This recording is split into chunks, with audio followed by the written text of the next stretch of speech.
Siapa anak kamu? Apakah anakmu itu adalah milik dirimu? Atau justru bahwa anak itu adalah milik Allah? Kalau misalnya kita tidak mengenal diri kita sendiri, gimana cara memperkenalkan anak-anak kita kepada dirinya sendiri? Malah jadi bingung kan? Nah, untuk siapa keluarga cerdas ini hadir? Tentu untuk kamu yang masih punya anak. Assalamualaikum warahmatullahi wabarakatuh. Ayah bunda yang dirahmati oleh Allah SWT, bertemu lagi dengan saya, Ayah Zaid. Saya adalah founder dari Keluarga Cerdas. Saya akan mengajak kamu untuk mengenal lebih dalam siapa itu keluarga cerdas. Dan untuk siapa keluarga cerdas itu hadir. Yang paling penting adalah, apakah kamu termasuk bagian dari keluarga cerdas? Saya ingin flashback kembali dulu, kenapa keluarga cerdas ini hadir. Dulu, di tahun 2018, saya baru punya anak. Tentu saya sama seperti kamu. Kebetulan menjadi seorang ayah. Dengan lahirnya seorang anak yang pertama. Di saat itu saya bingung. Harus ngapain ya saya? Gimana caranya mengurus anak? Gimana caranya mendidik anak? Gimana caranya mengarahkan anak? Saya bingung. Dan takut salah didik. Bahkan sempat ditanya oleh pasangan saya, ini anak mau dibawa kemana? Kata saya, anak, ya jadi anak yang soleh lah. Tapi kan bingung ya, anak yang soleh itu seperti apa gitu. Saya bingung, membuat istri juga bingung. Anak yang soleh itu yang seperti apa? Karena definisi soleh itu luas banget gitu ya. Dari situ saya mulai belajar, membaca buku, bagaimana cara mendidik anak dengan berbagai metode. Cara mendidik anak seperti Rasulullah, cara mendidik anak seperti para tokoh Barat, Timur Tengah, gitu ya.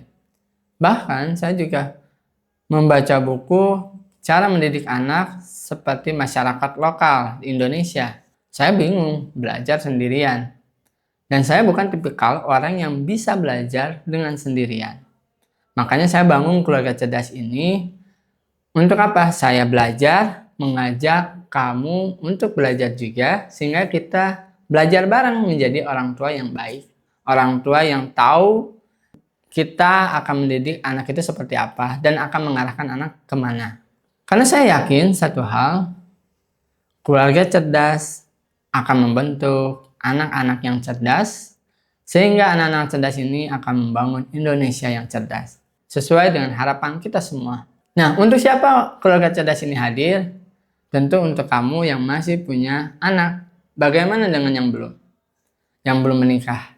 Tidak apa-apa kok belajar tentang bagaimana mengasuh anak bagi kamu yang belum menikah, belum punya anak.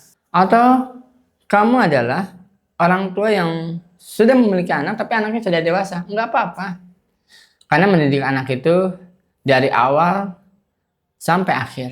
Dari sebelum punya anak sampai akhir ketika meninggal dunia. Karena kalaupun anak-anak sudah dewasa, tentu ada satu kewajiban orang tua, yaitu tetap memberikan nasihat kepada anak-anak kita. Secara usia, target kita adalah orang tua yang berusia 25 sampai 40 tahun. Kenapa? Karena rata-rata usia itu memiliki anak 0 sampai 15 tahun. Kita tahu bahwa definisi anak itu 0 sampai 15 tahun. Lalu, untuk siapa keluarga cerdas ini hadir? Adalah untuk kamu yang menonton video ini. Karena ketika kamu nonton video ini, berarti kamu punya niat untuk belajar. Belajar menjadi orang tua, belajar bagaimana cara mendidik anak, belajar bagaimana mengevaluasi pengasuhan kita. Nah, apa yang akan kamu dapatkan di video keluarga cerdas ini?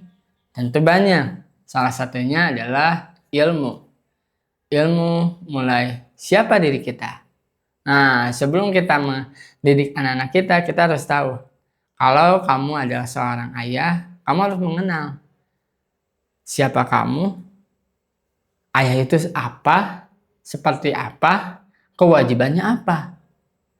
Kalau kamu seorang istri itu apa, ibu itu apa, kewajibannya apa, termasuk anak-anak kita. Kalau misalnya kita tidak mengenal diri kita sendiri, gimana cara memperkenalkan anak-anak kita kepada dirinya sendiri? Malah jadi bingung kan? Itu pertama. Yang akan kamu dapatkan adalah kamu tahu siapa diri kamu sendiri. Yang kedua, tentu saja siapa anak kamu.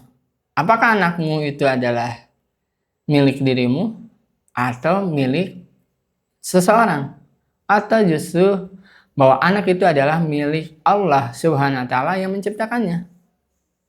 Karena beda loh ketika kita menganggap bahwa anak itu milik kita atau kita menganggap anak itu milik Allah. Kalau anak itu dianggap milik kita, maka kita akan mendidik anak itu semau kita, sepemahaman kita.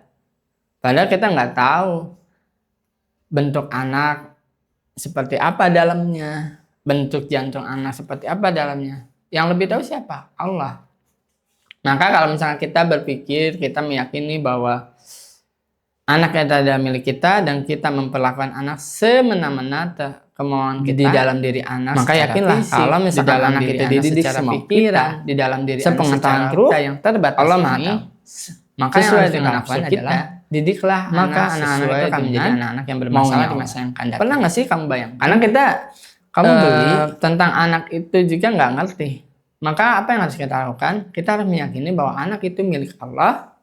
Kenapa? Karena Allah itu yang tahu segala-galanya tentang diri anak. Di dalam diri anak secara fisik, di dalam diri anak secara pikiran, di dalam diri anak secara ruh, Allah Maha tahu. Maka yang harus kita lakukan adalah didiklah anak sesuai dengan maunya Allah. Pernah nggak sih kamu bayangkan? Kamu beli kulkas, kamu buka kulkasnya, lalu di dalam situ ada apa? Ada buku manualnya. Kenapa harus ada buku manual? Supaya kita yang dititipin kulkas atau yang memiliki kulkas itu bisa merawatnya dengan baik. Nah, bagaimana dengan anak kita? Kita dititipkan anak, tentu harus ada buku manualnya. Nah, buku manualnya pasti berasal dari yang menciptakannya, termasuk kulkas. Adanya buku manual kulkas, bagaimana cara merawat kulkas, yang membuat pasti yang bikin. Nah, begitupun manusia, anak-anak kita yang membuat panduan buku manual bagaimana cara mendidik anak tentu berasal dari Sang Pencipta, yaitu dari Allah SWT. Dan kita harus mendidik anak sesuai dengan maunya Allah, bukan sesuai maunya kita. Hal yang pertama kamu dapatkan adalah tentu edukasi. Hal yang kedua, kita berkomunitas. Kita akan berkumpul. Untuk apa sih berkumpul? Untuk saling menguatkan. Saling menguatkan satu sama lain bahwa kamu, aku, dan kita semua akan saling memotivasi bagaimana menjadi orang tua yang baik, yang benar, dan sesuai dengan maunya Allah. Dan ketika kita berkumpul, kita akan saling sharing bagaimana mendidik anak, kita akan saling tukar pikiran, saling tukar ide, sehingga nanti ketika kita pulang ke rumah, kita bisa menjadi orang tua yang lebih baik lagi, dan baik lagi, sehingga melahirkan generasi yang lebih baik, dan lebih baik lagi. Mungkin itu saja yang bisa saya sampaikan. Ketika kamu memilih untuk terus hadir buat anak-anakmu, kamu adalah orang tua yang cerdas. Ketika kamu terus memilih untuk terus belajar, menonton video ini, terus mempraktekkan apa yang kamu dapatkan, kamu termasuk orang tua yang cerdas. Dan mudah-mudahan ketika kamu menjadi ayah, ibu yang cerdas, yang mau terus belajar, kamu akan membentuk anak-anak yang cerdas. Maka jangan lupa, ikuti terus kami di Instagram Keluarga Cerdas dan YouTube Keluarga Cerdas. Kita akan sama-sama belajar bagaimana menjadi orang tua yang cerdas sehingga visi kita tentang membentuk 1000 generasi cerdas, membentuk 1000 generasi yang berasa, bertauhid, cerdas, aktif, sehat, berdaya guna di tahun 2030 akan terwujud. Terwujud dari rumah kamu dan rumah tetangga-tetangga kamu. Bukan karena kamu sempurna, tapi karena kamu terus mau belajar menjadi orang tua yang lebih baik lagi sesuai dengan maunya Allah. Next video selanjutnya, wassalamualaikum warahmatullahi wabarakatuh.